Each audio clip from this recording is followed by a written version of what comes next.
Semangat pagi, salam sehat untuk kita semua. Terima kasih sudah hadir kembali di video saya di channel YouTube saya juga tentunya, Dr. Gustrin. Bagaimana kabar puasanya, Bapak, Ibu, saudara-saudari sekalian? Alhamdulillah ya, semoga selalu diberikan kemudahan, kelancaran, kebahagiaan, dan juga kesehatan dalam menjalani ibadah puasa di bulan suci Ramadan kali ini. Oh iya, ada yang sakit mah mungkin di sini dan berusaha struggle untuk menjalani ibadah puasa Ramadan.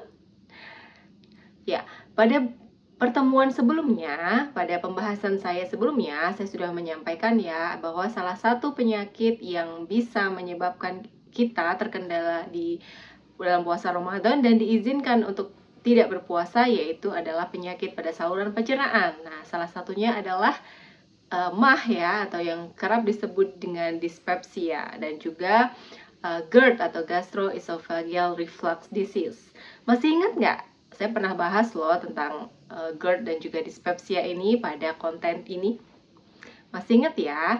Nah, GERD atau gastroesophageal reflux disease adalah kondisi ketika asam lambung naik ke kerongkongan. Akibatnya penderita akan merasakan sensasi terbakar ya di bagian dada atau kita sebut dengan heartburn, dan mulut juga bisa terasa pahit karena asam lambung itu sifatnya pahit. Sedangkan dyspepsia adalah munculnya rasa tidak nyaman hingga terasa sakit di perut bagian atas ya, dan cenderung ke dada, dan merasa langsung kenyang segera setelah mulai makan. Puasa ini aman sebenarnya selama apa yang dimakan juga aman ya, seperti saat sahur menunya lengkap dan juga cukup ya, seperti isi piringku. Nah, nanti jelasnya di short di hari Jumat insya Allah. Tidak sekali banyak ya, sedikit-sedikit, dan takjil juga tidak berlebihan gula, tidak berlebihan garam, tidak terlalu banyak lemak seperti yang ada dalam santan gitu ya, tidak pedas, tidak asam, tidak dingin, tidak juga mengandung kafein. Nah, kafein ini contohnya ada di dalam teh, kopi, jelas ya, kemudian di dalam coklat dan lain sebagainya, termasuk minuman berenergi. Jangan lupa tidur cukup, namun jangan lakukan segera setelah makan sahur atau berbuka. Maksud dari tidur cukup ini adalah tidak terlalu lama tidurnya, tapi juga tidak terlalu sebentar. Maka semua harus dilakukan secara cukup. Makanan yang dianjurkan tentunya adalah makanan pokok ya, boleh apa saja, namun jangan terlalu banyak.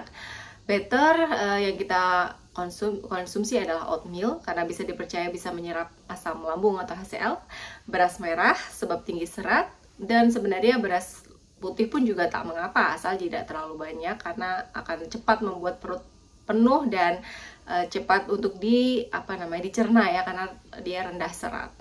Menu lauknya yang direkomendasikan adalah putih telur, daging rendah lemak seperti dada ayam dan ikan ya, yang tidak ada kulitnya, yang tidak ada lemak yang kuning-kuning itu ya. Nah, kemudian disarankan juga untuk memasak makanan dengan cara dipanggang, dikukus atau direbus.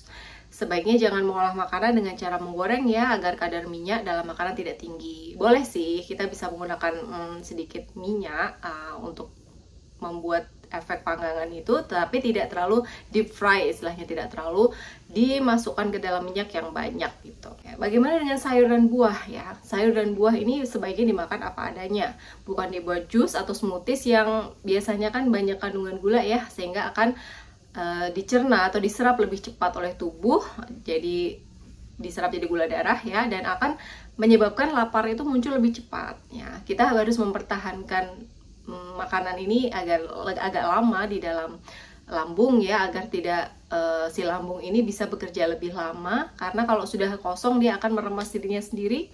Dan pada penderita dyspepsia atau penyakit-penyakit lambung itu banyak asam lambung yang terproduksi ya, jadi dan gerakan ritmis dari lambung itu juga over ya, jadi dia akan lebih sering untuk meremas, untuk mencerna ya, untuk melakukan gerakan peristaltik mencerna. Maka diusahakan agar perut ini tidak lama kosongnya. Nah, caranya ya dengan menggunakan makanan-makanan yang tinggi serat sehingga dia lama berada di lambung, sehingga membuat hack ya buat si lambung ini biar tetap bekerja gitu maksudnya.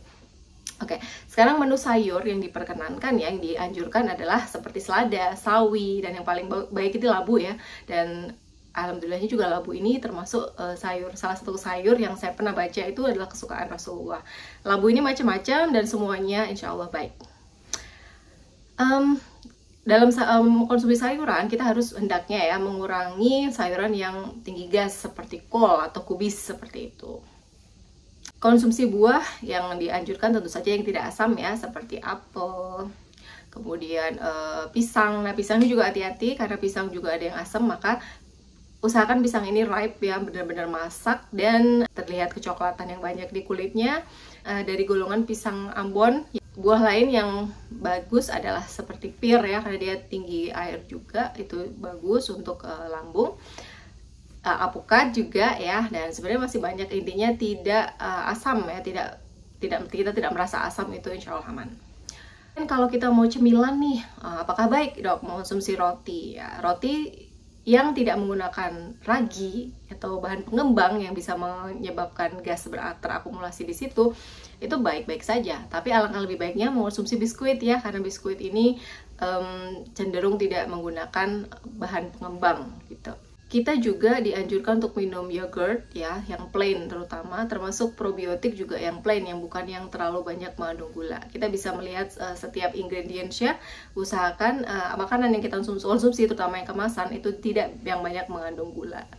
Nah, nanti akan jadi pertanyaan nih, bagaimana kalau hipoglikemia dan juga terkena gangguan di pencernaan atau asam lambung ya, itu nanti akan ada treatment khusus, dan ini saya bicara pada gejala atau kasus pada lambung saja dulu ya, karena masalah lambung ini sering jadi pertanyaan untuk kita yang mau berpuasa ya. Aduh, saya ada mah nih atau ada dispepsia nih, bagaimana caranya mengakali atau bisa tetap mengikuti puasa dengan baik. Kita juga hendaknya mengonsumsi obat yang berupa penetral asam lambung ya, seperti antasida, untuk bisa menetralisir asam lambung sebelum kita mulai berbuka atau mulai makan sahur, agar tidak terlalu over asam lambung yang diproduksi. Ya, puasa itu akan berisiko pada penderita gangguan asam lambung, karena asam lambung saat puasa kan rentan ya untuk meningkat dan menyebabkan rasa sakit yang tak tertahankan. Seperti halnya juga saat kita sedang stres ya, asam lambung ini akan diproduksi secara berlebihan. Maka jangan pula dalam keadaan perut kosong kita stres gitu. Jadi tipsnya adalah beristirahatlah sejenak jika kita lelah, dan lakukan sejumlah teknik relaksasi, semisal latihan pernapasan atau gerakan-gerakan yoga ya, yang merilekskan begitu ketika kita merasa stres. Ketika perut kita terasa amat sangat nyeri, tak tertahankan, terutama di ulu hati ya, sangat-sangat nyeri sampai menembus rasanya ke punggung biasanya, dan itu bisa menyebabkan kita sampai keringat dingin, maka hentikan puasa. Kita muntah-muntah ya, muntah-muntah yang sampai keluar asam lambung yang warnanya kuning dan panas itu ya, itu segera break ya, sudahi saja puasa. Dan kalau kita merasa ada rasa panas yang mendesak sampai ke leher atau ke daerah kerongkongan, itu berarti memang asam lambung sudah naik ya. Ini biasanya mengawali sebelum muntah ya. Kalau udah ada rasa panas, heartburn ini, dan sudah tidak sanggup, biasanya sampai akhirnya pusing, sampai migrain mungkin, sakit kepala yang tidak tertahankan, ini oke, sudah tidak perlu lanjutkan puasa dan segera berkonsultasi ke dokter. Nah, itu ya. Jadi sebenarnya kalau kita dalam keadaan mah atau dispepsia yang sifatnya sudah remiten atau kambuh-kambuhan, itu insya Allah bisa kita treat dengan mengatur dua pola terutama ya, yaitu pola makan dan pola pikir. Masih ingat ya di penjelasan di konten sebelumnya itu sangat relate banget dengan di sini, maka cara kontrolnya juga sama dengan mengatur pola pikir dan pola makan kita.